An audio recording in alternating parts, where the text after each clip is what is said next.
ವೀಕ್ಷಕರೇ, ಇಡೀ ದೇಶ ಮಾತಾಡ್ತಾ ಇದೆ ಧರ್ಮಸ್ಥಳದಲ್ಲಾಗ್ತಾ ಇರುವಂತಹ ಒಂದಷ್ಟು ಅಪಪ್ರಚಾರದ ಬಗ್ಗೆ. ಜೊತೆಗೆ ಧರ್ಮಸ್ಥಳದ ಭಕ್ತರು ಕೂಡ ಪ್ರೊಟೆಸ್ಟ್ ಮಾಡ್ತಾ ಇದ್ದಾರೆ. ಬಳ್ಳಾರಿ ಜೊತೆಗೆ ಮೈಸೂರು, ತುಮಕೂರು ಎಲ್ಲ ಭಾಗದಲ್ಲೂ ಪ್ರೊಟೆಸ್ಟ್ ಮಾಡಲಾಗ್ತಾ ಇದೆ. ಇದು ಒಂದು ಭಾಗ ಆದರೆ, ಮತ್ತೊಂದು ಕಡೆ ತನಿಖೆಯ ಭಾಗವಾಗಿ ನಾನು ನೂರಾರು ಶವಗಳನ್ನು ಹೂತಿಟ್ಟಿದ್ದೀನಿ ಅಂತೇಳಿ ಪಾಯಿಂಟ್ ಮಾಡಿದ್ದ, ಅದರಲ್ಲೂ 13 ಪಾಯಿಂಟ್ ಮಾಡಿದ್ದ. ಫಸ್ಟ್ ಹೇಳ್ತಾನೆ 13ನೇ ಪಾಯಿಂಟಿಂದನೇ ಶುರು ಮಾಡಿಬಿಡಿ, ಅಲ್ಲಿ 10ರಿಂದ 12 ಶವಗಳನ್ನು ನಾನು ಹೂತಿಟ್ಟಿದ್ದೀನಿ ಅಂತ. ನಿನ್ನೆ ಅದೇ 13ನೇ ಪಾಯಿಂಟ್ನಲ್ಲಿ ಉತ್ಖನನ ಕಾರ್ಯ ನಡೆಯುತ್ತೆ, ಅದರಲ್ಲಿ ಏನೂ ಸಿಗೋದಿಲ್ಲ. ಅಲ್ಲೇ ಪಕ್ಕದಲ್ಲೇ ಆಗಿರಿ ಸಾರ್ ಅಂತ ಕೇಳ್ತಾನೆ. ಆಯ್ತಪ್ಪ, ಅದೂ ಆಗ್ಬಿಡ್ಲಿ ಅಂತ ಹೇಳಿ ಇವತ್ತು 13ನೇ ಪಾಯಿಂಟ್ನಲ್ಲಿ ಉತ್ಖನನ ಕಾರ್ಯ ಮುಂದುವರಿಯುತ್ತೆ. ಕಂಟಿನ್ಯೂ ಆಗ್ತಾ ಇದೆ 13ನೇ ಪಾಯಿಂಟ್ನಲ್ಲಿ ಉತ್ಖನನ ಕಾರ್ಯ.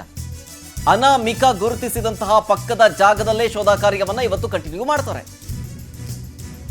ಇದೇ 13ನೇ ಪಾಯಿಂಟ್ ಇರೋದೆಲ್ಲಿ ನಿಮಗೆ ಗೊತ್ತೇ ಇದೆ, ನೇತ್ರಾವತಿಯ ನದಿಯ ಪಕ್ಕದಲ್ಲಿ. ನಿನ್ನೆ ಇದೇ ಜಾಗದಲ್ಲಿ ಡ್ರೋನ್ GPR ಅನ್ನ ಮಾಡ್ತಾರೆ, ಗ್ರೌಂಡ್ ಪೆನೆಟ್ರೇಟೆಡ್ ರೆಡಾರ್. ಹಿಟಾಚಿಯನ್ನ ಬಳಸಿ 18 ಅಡಿ ಶೋಧವನ್ನ ಮಾಡ್ತಾರೆ, ಆದರೆ ಯಾವುದೇ ಕಳೆಬರ ಸಿಗೋದಿಲ್ಲ. ಸೊ ಹಾಗಾಗಿ ಪಕ್ಕದಲ್ಲಿ ಶೋಧವನ್ನ ಮಾಡಿ ಅಂತ ಮನವಿ ಮಾಡ್ಕೊಳ್ತಾನೆ ಅನಾಮಿಕ. ಅದಕ್ಕೂ ಆಯ್ತು ಅಂತ ಹೇಳಿ ಇವತ್ತೂ ಕೂಡ ಅದೇ 13ನೇ ಪಾಯಿಂಟ್ನ ಪಕ್ಕದಲ್ಲೇ, ಅಂದರೆ ಒಂದು 5-6 ಅಡಿ ಇನ್ನೊಂದು ಉದ್ದ, ಅದೇ ಪಕ್ಕದ ಜಾಗದಲ್ಲೇ ಶೋಧ ಕಾರ್ಯ ಮಾಡ್ತಾ ಇರೋದು. ನಿನ್ನೆ ನೀವು ಗಮನಿಸಿದ್ರೆ ಒಂದು ಟೇಪನ್ನು ಹಾಕಿರ್ತಾರೆ ಸುತ್ತ. ನಿನ್ನೆ ಆ ಒಂದು ಲೈಟ್ ಕಂಬದ ಪಕ್ಕ, ಅಂದರೆ ಈಚೆಗೆ ಗುಂಡಿ ಆಗಿದ್ದಾರೆ, ಇವತ್ತು ಲೈಟ್ ಕಂಬದಿಂದ ಆಚೆಗೆ ಉತ್ಖನನ ಕಾರ್ಯ ಮಾಡ್ತಾರೆ. 18 ಅಡಿ ಶೋಧ ಕಾರ್ಯವನ್ನು ಇಲ್ಲೂ ಕೂಡ ಮಾಡ್ತಾರೆ.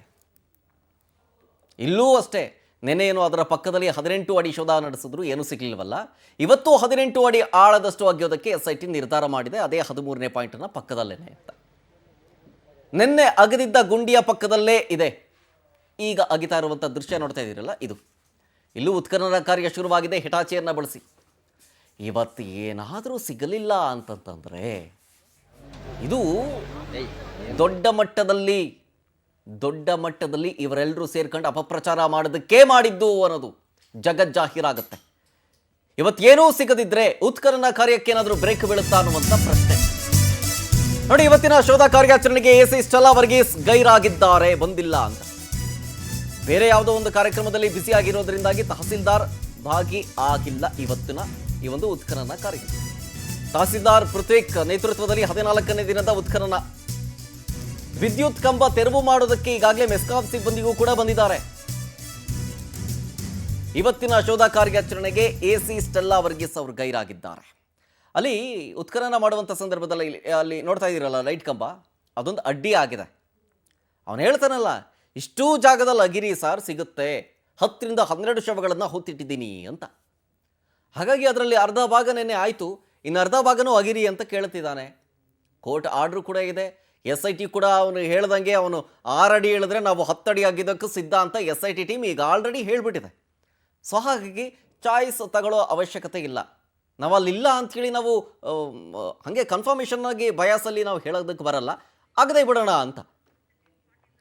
ಇದ್ರ ಬಗ್ಗೆ ಡೀಟೇಲ್ಸ್ ಕೊಡೋಕ್ಕೆ ಸ್ಪಾಟಿಂದ ಲೈವ್ನಲ್ಲಿದ್ದಾರೆ ನಮ್ಮ ಪ್ರತಿನಿಧಿ ಶಶಿಧರ್. ಈಗ ಆಲ್ರೆಡಿ 13ನೇ ಪಾಯಿಂಟ್ನ 2ನೇ ಸ್ಥಳದಲ್ಲಿ ಉತ್ಖನನ ಕಾರ್ಯ ಶುರುವಾಗಿದೆ ಅಂತ. ಒಂದು ಕಡೆಗಳಲ್ಲಿ ನಿನ್ನೆ ಅಗದಂತಹ ಪಾಯಿಂಟ್ನಲ್ಲಿ ಏನೂ ಸಿಕ್ಕಲಿಲ್ಲ, ಅದ್ರ ಪಕ್ಕದಲ್ಲೇ ಇದೆ, ಅಲ್ಲಿ ನಾನು 10ರಿಂದ 12 ಶವಗಳನ್ನು ಹೂತಿಟ್ಟಿದ್ದೀನಿ ಅಂತ. ನಿನ್ನೆ ಏನೂ ಸಿಕ್ಕಲಿಲ್ಲ, ಇವತ್ತೇನಾಗುತ್ತೆ ಅನ್ನುವಂಥ ಒಂದಷ್ಟು ಮಾಹಿತಿಯನ್ನು ಕೊಡೋದಾದರೆ. ಶರತ್, ಇವತ್ತು ಏನು ಶೋಧ ಕಾರ್ಯಾಚರಣೆ ಪ್ರಾರಂಭ ಆಗಿದೆ ಅಂತಲೂ ಕೂಡ ಹೇಳ್ಬೋದು.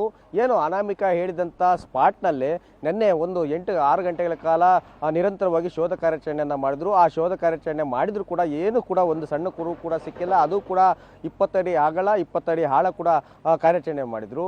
ಈಗ ಏನು ಹೇಳಿದ್ರು ಅಂದರೆ, ನಿನ್ನೆ ನಾನು ದಕ್ಷಿಣ ಭಾಗದಲ್ಲಿ ತೋರಿಸಿದ್ದೇನೆ, ಈ ಜಾಗದಲ್ಲಿ ಸಿಕ್ತಿಲ್ಲ, ಹೀಗಾಗಿ ಉತ್ತರ ಭಾಗದಲ್ಲಿ ಮಾಡಿ ಆಗ ನಿಮ್ಗೆ ಸಿಕ್ಕೇ ಸಿಗುತ್ತೆ ಅಂತ ಹೇಳ್ಬಿಟ್ಟು ಕಾನ್ಫಿಡೆಂಟ್ ಆಗಿ ಹೇಳಿದ್ದ. ಇದೇ ಕಾರಣಕ್ಕಾಗಿ ಮತ್ತೊಮ್ಮೆ ಮುಂದುವರೆದ ಭಾಗ ಈಗ ಶೋಧ ಕಾರ್ಯಾಚರಣೆಯನ್ನು ಕೂಡ ಪ್ರಾರಂಭ ಮಾಡಿದ್ದಾರೆ. ಇನ್ನು SIT ಅಧಿಕಾರಿಗಳು, ಸೋಕೋ ಟೀಮ್ ಆಗಿರ್ಬೋದು, FSL ತಂಡ ಇರ್ಬೋದು, ಮತ್ತೆ ಟೆಕ್ನಿಕಲ್ ಟೀಮ್ಸ್ ಆಗಿರ್ಬೋದು, ಮತ್ತೆ SIT ತಂಡ ಎಲ್ಲರೂ ಕೂಡ ಇಲ್ಲೇ ಸದ್ಯಕ್ಕೆ ಬೀಡು ಬಿಟ್ಟಿದ್ದಾರೆ. ಮತ್ತೆ ಇನ್ನು ಈ ಶೋಧ ಕಾರ್ಯಾಚರಣೆ ನಡಿಬೇಕಾದ್ರೆ AC ಸ್ಟೆಲ್ಲಾ ವರ್ಗೀಸ್ ಅವರ ನೇತೃತ್ವದಲ್ಲಿ ಒಂದು ಕಾರ್ಯಾಚರಣೆ ನಡೀತಾ ಇದೆ. ಈಗ ಸದ್ಯಕ್ಕೆ ಸ್ವಲ್ಪ ಆರಂಭದಲ್ಲಿ ಸ್ವಲ್ಪ ತಡ ಆಯಿತು, ಯಾಕಂತಂದರೆ ಇಲ್ಲಿ ವಿದ್ಯುತ್ ಕಂಬದ ಪಕ್ಕದಲ್ಲೇ ಪಾಯಿಂಟನ್ನು ತೋರಿಸಿದ್ರಿಂದ ಇಲ್ಲಿ ಸ್ವಲ್ಪ ಸಮಸ್ಯೆಯಾಗಿತ್ತು. ಹೀಗಾಗಿ ಆ ವಿದ್ಯುತ್ ಕಂಬಕ್ಕೂ ಯಾವುದೇ ರೀತಿಯಾಗಿ ಹಾನಿ ಆಗದಂತೆ ಅಲ್ಲೂ ಕೂಡ ಕೇಳಿದ್ರು SIT ಅವರು, ಈ ವಿದ್ಯುತ್ ಕಂಬದ ಕೆಳಗಡೆ ಇದ್ರೆ ಹೇಳಪ್ಪ, ಅದನ್ನು ಕೂಡ ತೆರವು ಮಾಡ್ತೀವಿ ಅಂತ ಹೇಳ್ಬಿಟ್ಟು ಮೆಸ್ಕಾಂನ ಸಿಬ್ಬಂದಿಯನ್ನು ಕೂಡ ಕರೆಸಿದ್ರು. ಆಗ ಇಲ್ಲ, ಈ ವಿದ್ಯುತ್ ಕಂಬ ಹಾಗೆ ಸಮಸ್ಯೆ ಏನಿಲ್ಲ, ಅದನ್ನು ಬಿಟ್ಟು ಆ ಕಡೆ ನೀವು ಕಾರ್ಯಾಚರಣೆ ಮಾಡಿ ಅಂತ ಆತನೇ ಪಾಯಿಂಟ್ ಔಟ್ ಮಾಡಿದಂಥ 3ನೇ ಸ್ಪಾಟ್ ಅಂತಲೂ ಕೂಡ ಇದು ಹೇಳ್ಬೋದು, 13ನೇ ಪಾಯಿಂಟ್ನಲ್ಲಿ. ಹೀಗಾಗಿ SIT ಅಧಿಕಾರಿಗಳು ಕೂಡ ನಿನ್ನೆ ಏನು GPR ಯಂತ್ರದ ಮುಖಾಂತರ ಏನು ಸ್ಕ್ಯಾನನ್ನು ಕೂಡ ಮಾಡಿದ್ರು.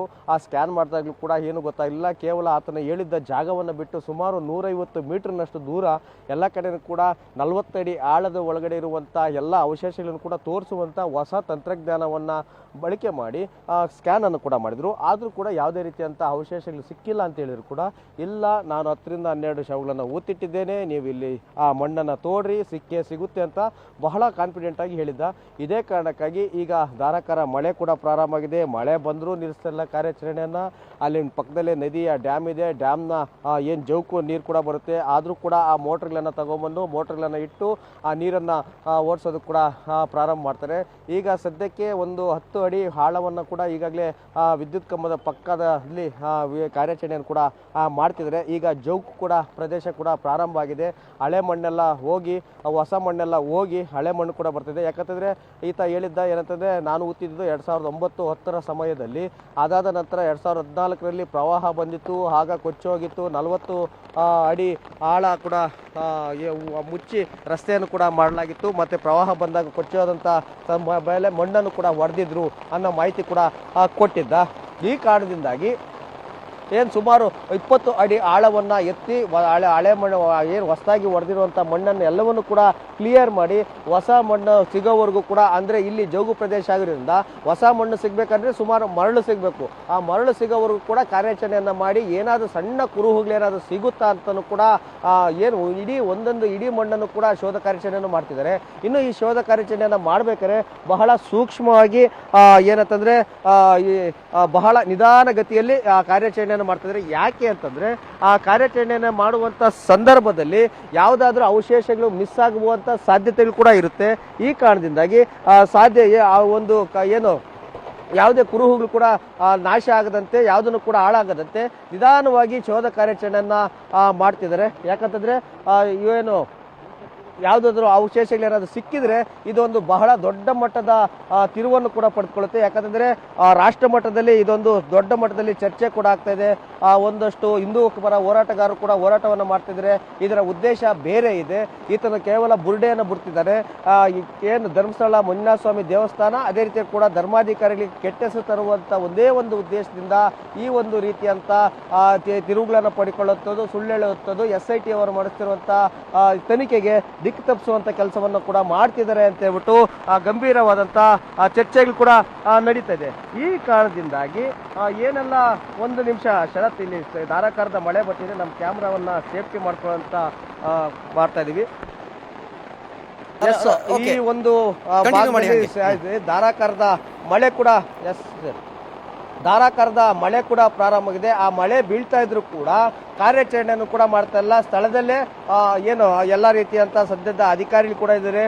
ಛತ್ರಿಗಳನ್ನ ಹಿಡ್ಕೊಂಡು, ಅಂಬ್ರೆಲಾಗಳನ್ನ ಹಿಡ್ಕೊಂಡು ಶೋಧ ಕಾರ್ಯಾಚರಣೆಯನ್ನು ಕೂಡ ಮಾಡ್ತಿದ್ದಾರೆ. ಮತ್ತೆ ಆತ ಸಮ್ಮುಖದಲ್ಲೇ ಏನು ಅನಾಮಿಕ ಹೇಳಿದಂತ ಜಾಗದಲ್ಲೇ ಒಂದು ಕಾರ್ಯಾಚರಣೆಯನ್ನು ಕೂಡ ಮಾಡ್ತಿದ್ದಾರೆ. ಬಹಳ ಕಾನ್ಫಿಡೆಂಟ್ ಆಗಿ ಈಗಲೂ ಕೂಡ ನಾನು ತೋರಿಸಿದಂಥ ಜಾಗ, ಇದೇ ಜಾಗದಲ್ಲಿ ನಾನು ಶವನ ಹುಟ್ಟಿದ್ದೆ, ಇಲ್ಲೇ ಮಣ್ಣು ತೆಗೀರಿ ಅಂತ ಹೇಳ್ಬಿಟ್ಟು ಕೂಡ ಆತನೇ ಮುಂದೆ ನಿಂತ್ಕೊಂಡು ಮಣ್ಣನ್ನು ತೆಗೆಸುವಂಥ ಕೆಲಸವನ್ನು ಕೂಡ ಮಾಡ್ತಿದ್ದಾನೆ. ಆತನು ಕೂಡ ಬಹಳ ಗಂಭೀರವಾಗಿ ಸೂಕ್ಷ್ಮವಾಗಿ ನೋಡಿಕೊಂಡು ಅಲ್ಲಿ ಆತನು ಕೂಡ ಅದನ್ನು ಕಾರ್ಯಾಚರಣೆಯನ್ನು ಕೂಡ ನೋಡ್ತಿದ್ದಾರೆ. ಏನಾದರೂ ಕುರುಹುಗಳೇನಾದರೂ ಸಿಗಬಹುದಾ ಅಂತ. ಇವೆಲ್ಲ ಬೆಳವಣಿಗೆಗಳಾಗ್ತಿದ್ದಂತೆ ನೀನು ನೇತ್ರಾವತಿ ಡ್ಯಾಮ್ನ ಹತ್ರ ಮತ್ತು ನೇತ್ರಾವತಿ ಬಳಿ ಏನು ಸಾಕಷ್ಟು ಜನ ಏನು ದೇವಸ್ಥಾನಕ್ಕೆ ಬರುವಂಥ ಪ್ರಯಾಣಿಕರು ಏನು ಒಂದು ನೇತ್ರಾವತಿ ನದಿ ತೀರದಲ್ಲಿ ಸ್ನಾನ ಮಾಡೋದಕ್ಕೆ ಬರ್ತಾರೋ ಅವರೆಲ್ಲರೂ ಕೂಡ ಬಂದು ಬಹಳ ಕುತೂಹಲದಿಂದ ನೋಡ್ತಿದ್ದಾರೆ. ಯಾಕೆ ಈ ತೀರ ನಡೀತಿದೆ, ಇದೆಲ್ಲ ನಿಜಾನ ಅಂತ ಹೇಳ್ಬಿಟ್ಟು ಎಲ್ಲರೂ ಕೂಡ ಆಶ್ಚರ್ಯ ಪಡುವಂಥ ವಿಚಾರ ಇದಾಗಿದೆ. ಹೀಗಾಗಿ ಏನು 16 ಪಾಯಿಂಟ್ಗಳಲ್ಲಿ ಈತ ತೋರಿಸಿದ್ದ 16 ಪಾಯಿಂಟ್ಗಳಲ್ಲಿ ಒಂದೇ ಒಂದು ಸಣ್ಣ ಕುರುಹು ಕೂಡ ಸಿಕ್ಕಿಲ್ಲ. ಅದು ಕೂಡ 6ನೇ ಪಾಯಿಂಟ್ನಲ್ಲಿ ಏನೋ ಒಂದು ತಲೆ ಬುರುಡೆ ಸಿಕ್ಕಿತ್ತು ಅವಶೇಷ, ಅದು ಕೂಡ ಪುರುಷನದು ಅಂತ ಹೇಳ್ಬಿಟ್ಟು ಒಂದೆಲ್ಲ ಒಂದು ಕಡೆ ಮಾಹಿತಿ ಒಂದು ಕಡೆ ಸುದ್ದಿ ಆಗ್ತಿದೆ. ಹೀಗಾಗಿ ಅದೇ ರೀತಿಯಾಗಿ ಏನಾದರೂ ಕಳೆ ಬರ ಹೋಗ್ಲಿ ಏನಾದರೂ ಸಿಗುತ್ತಾ, ಇಲ್ಲ ಈತ ಅನಾಮಿಕ ಈಗಾಗಲೇ ಇನ್ನೂ ನನಗೆ ಭದ್ರತೆಯನ್ನು ಕೊಡಿ, ನಾನು ಇದೇ ಥರದ ಶವಗಳನ್ನು ಊತಿರೋದು 100ಕ್ಕೂ ಹೆಚ್ಚು ಊತಿದ್ದೇನೆ, ಇನ್ನೂ 30 ಜಾಗಗಳನ್ನು ತೋರಿಸ್ತೇನೆ ಅಂತ ಕೂಡ ಬಹಳ ಗಾಂಭೀರ್ಯತೆಯಿಂದ ಹೇಳ್ತಿದ್ದಾರೆ. ಹೀಗಾಗಿ SIT ಅವರು ಈ ಶೋಧ ಕಾರ್ಯಾಚರಣೆಯನ್ನ ಮಾಡೋದು ಬೇಡ, ಯಾಕಂದ್ರೆ ಈಗಾಗಲೇ 16 ಕಡೆ ಆತನ ಹೇಳಿದಂತೆ ಎಲ್ಲ ಕಡೆನೂ ಕೂಡ ಶೋಧ ಕಾರ್ಯಾಚರಣೆಯನ್ನ ಮಾಡಿದ್ದೇವೆ. ಆತನು ಹೇಳಿದ ಗುರುತಿಸಿದಂಥ ಜಾಗಕ್ಕಿಂತಲೂ ಹೆಚ್ಚಿನಾಗಿ 20-25 ಎಕ್ಸ್ಟ್ರಾ ನಾವು ಕಾರ್ಯಾಚರಣೆಯನ್ನು ಮಾಡಿದ್ರು ಕೂಡ ಯಾವುದೇ ರೀತಿಯಾದಂತಹ ಸುಳುವು ಕೂಡ ಸಿಕ್ತಿಲ್ಲ. ಹೀಗಾಗಿ ಸುಮ್ಮನೆ ಸುಳ್ಳು ಆರೋಪಗಳನ್ನ ಮಾಡ್ತಿದ್ದಾರೆ. ಹೀಗಾಗಿ ಈತನ ನಡೆ ವಿರುದ್ಧ ಅನುಮಾನ ಕೂಡ SITಗೆ ಪ್ರಾರಂಭವಾಗಿದ್ದು, ಈತನ ಹಿನ್ನೆಲೆ, ಎಲ್ಲಿ ಕೆಲಸ ಮಾಡ್ತಿದ್ದ, ಇದರ ಉದ್ದೇಶ ಏನು, ಈತನ ದಿನಚರಿ ಏನು, ಮತ್ತೆ ಯಾರೆಲ್ಲ ಜೊತೆ ಇರ್ತಿದ್ದ, ಯಾರ ಸಂಪರ್ಕದಲ್ಲಿ ಇರ್ತಿದ್ದ, ಮತ್ತೆ ಈತನ ಹಿಸ್ಟ್ರಿಯನ್ನು ಕೂಡ ಈಗಾಗಲೇ SIT ಅಧಿಕಾರಿಗಳು ಕೂಡ ಕಲೆ ಹಾಕಿದ್ದಾರೆ. ಹೀಗಾಗಿ ಒಂದು ವೇಳೆ ಈ ಒಂದು ಶೋಧ ಕಾರ್ಯಾಚರಣೆ ಮುಕ್ತಾಯ ಆದ ನಂತರ 16ನೇ ಪಾಯಿಂಟ್ ಇಲ್ಲಿ ಏನು ಒಂದು ಸಣ್ಣ ಸುಳಿವು ಕೂಡ ಸಿಕ್ಕಿಲ್ಲ ಅಂತಂದ್ರೆ ಎಲ್ಲರೂ ಕೂಡ ಗೊತ್ತಾಗುತ್ತೆ, ಸರ್ಕಾರಕ್ಕೆ, SITಗೆ, ಇಲ್ಲಿನ ಜನಕ್ಕೆ ಕೂಡ ಗೊತ್ತಾಗುತ್ತೆ. ಇಲ್ಲಿ ಇವು ಅನಾಮಿಕ ಮಾಡ್ತಿರೋದು ಕೇವಲ ಬುರುಡೆ ಕತೆ, ಈ ಧರ್ಮಸ್ಥಳಕ್ಕಾಗಿ ಕೆಟ್ಟ ಹೆಸರು ತರುವಂತ ಉದ್ದೇಶದಿಂದಲೇ ಈ ರೀತಿಯಾಗಿ ಮಾಡ್ತಾರಂತೂ ಕನ್ಫರ್ಮ್ ಆಗುತ್ತೆ. ಈಗ ಆದ ನಂತರ ಈತ ಹೇಳ್ತಿರೋದೇನಂತಾರೆ, ಇನ್ನೂ ಒಂದಷ್ಟು ಸ್ಪಾಟ್ಗಳನ್ನ ತೋರಿಸ್ತೇನೆ ಅಂತ. ಹೀಗಾಗಿ ಎಲ್ಲರ ಕರ್ತವ್ಯವನ್ನು ಕೂಡ ವೇಸ್ಟ್ ಮಾಡ್ತಾ ಇರೋದ್ರಿಂದ SIT ಅವರು ನೇರವಾಗಿ ಕೋರ್ಟ್ ಮೊರೆ ಹೋಗಿ ಈತನ ನಡೆ ವಿರುದ್ಧ ಅನುಮಾನ ಬರ್ತಿದೆ, ಈತನ ಉದ್ದೇಶ ನಮ್ಗೆ ಗೊತ್ತಾಗಬೇಕಾಗಿದೆ ಅಂತ ಹೇಳ್ಬಿಟ್ಟು ಈತನ ಅನುಮತಿಯನ್ನು ಪಡ್ಕೊಂಡು ಮಂಪರು ಪರೀಕ್ಷೆಯನ್ನ ಮಾಡಿಸ್ಬೇಕಂತ ಕೂಡ SIT ಅಧಿಕಾರಿಗಳು ಒಂದಷ್ಟು ಚರ್ಚೆಯನ್ನು ಕೂಡ ಮಾಡಿದ್ದಾರೆ ಅನ್ನೋ ಮಾಹಿತಿ ಕೂಡ ಕೇಳಿ ಬರ್ತಿದೆ. ಆದ್ರೆ ಮಂಪರು ಪರೀಕ್ಷೆಗೆ ಈ ಅನಾಮಿಕ ಒಪ್ಕೊಳ್ತನ ಇಲ್ಲ ಅನ್ನೋದು ಕೂಡ ಬಹಳ ಮುಖ್ಯವಾಗಿದೆ. ಯಾಕಂತಂದ್ರೆ ಮಂಪರು ಪರೀಕ್ಷೆ ಮಾಡ್ಬೇಕಾದ್ರೆ ಸ್ವತಃ ತಾನೇ ಒಪ್ಪಿಗೆಯನ್ನ ಸೂಚಿಸಿದ ನಂತರವಷ್ಟೇ, ಮತ್ತೆ ಅವರ ಜೊತೆಗಾರರು ಇಲ್ಲ ಅವರ ಸಂಬಂಧಿಕರಾದ್ರೂ ಕೂಡ ಒಬ್ರು ಜೊತೆಲಿರ್ಬೇಕು, ಮತ್ತೆ ಅದೇ ರೀತಿಯಲ್ಲಿ ಕೋರ್ಟ್ ಕೂಡ ಅನುಮತಿ ಕೊಡಬೇಕು. ಅದಾದ ನಂತರ ಮಂಪರು ಪರೀಕ್ಷೆ ಮಾಡುವಂತ ಪ್ರಯೋಗಾಲಯ ಹೈದರಾಬಾದ್ ಮತ್ತೆ ಗುಜರಾತ್ನಲ್ಲಿ ಮಾತ್ರ ನಮ್ಮ ಇಂಡಿಯಾದಲ್ಲಿದೆ. ಅದನ್ನು ಬಿಟ್ಟರೆ ದೆಹಲಿಯಲ್ಲಿದೆ. ಅಲ್ಲಿಗೆ ಎಲ್ಲಿಗೂ ಕರ್ಕೊಂಡು ಹೋಗ್ತಾರೆ, ಕೋರ್ಟ್ ಅನುಮತಿ ಕೊಡುತ್ತಾ ಇಲ್ಲೋ ಅನ್ನೋದು ಕೂಡ ಸಾಕಷ್ಟು ದೊಡ್ಡ ಮಟ್ಟದಲ್ಲಿ ಚರ್ಚೆಗಳು ಕೂಡ ನಡೀತದೆ. ಇಷ್ಟೆಲ್ಲ ಬೆಳವಣಿಗೆಗಳು ನಡೀಬೇಕಾದ್ರೆ ಯಾವುದು ಈತ ಶವಗಳನ್ನ ಊತಿರೋದು ನಿಜ, ನಾವು ಕೂಡ ನೋಡಿದ್ದೇವೆ. ಆವಾಗ ನಾವು ಪೊಲೀಸ್ ಠಾಣೆಗೆ ಕಂಪ್ಲೇಂಟ್ ಕೂಡ ಕೊಟ್ಟಿದ್ದೇವೆ. ಆದ್ರೆ ಯಾವುದೇ ರೀತಿಯಾದ ಕೂಡ ಕ್ರಮ ತೆಗೆದುಕೊಳ್ಳಲ್ಲ ಅಂತ ಹೇಳ್ಬಿಟ್ಟು ಇನ್ನೊಂದು ಬುರುಡೆದಾರರು ಕೂಡ ಈಗ ಹೊಸದಾಗಿ ಉಟ್ಕೊಂಡಿದ್ದಾರೆ. ಹೀಗಾಗಿ ಆ ದೂರನ್ನು ಕೂಡ ಸ್ವೀಕರಿಸಿ SIT ಅವರು ಎಲ್ಲ ರೀತಿಯಲ್ಲಿ ಕೂಡ ತನಿಖೆಯನ್ನ ಮಾಡ್ತಿದ್ದಾರೆ. ಆದ್ರೆ ಇನ್ನು ಕೆಲವೇ ಗಂಟೆಗಳಲ್ಲಿ ಇದು ಬುರುಡೆ ಕಥೆನಾ ಇಲ್ಲ ನೈಜ ಘಟನೆನಾ ಅನ್ನೋದು ಸ್ವಲ್ಪದರಲ್ಲೇ ಗೊತ್ತಾಗುತ್ತೆ. Sharath. Okay Shashidhar, thank you. ಮಳೆ ಬರ್ತಾ ಇದೆ, ಒಂದ್ ಕಡೆ ಮಳೆಯ ನಡುವೆಯೂ ಕೂಡ ನೀವು ರಿಪೋರ್ಟ್ ಮಾಡ್ತಾ ಇದ್ರಿ. ಆರೋಗ್ಯದ ಕಡೆ ಗಮನ ಹರಿಸಿ, ಮಳೆಯಲ್ಲಿ ಜಾಸ್ತಿ ನೆನೆಯಕ್ಕೆ ಹೋಗ್ಬಿಡಿ. ಫೈನ್.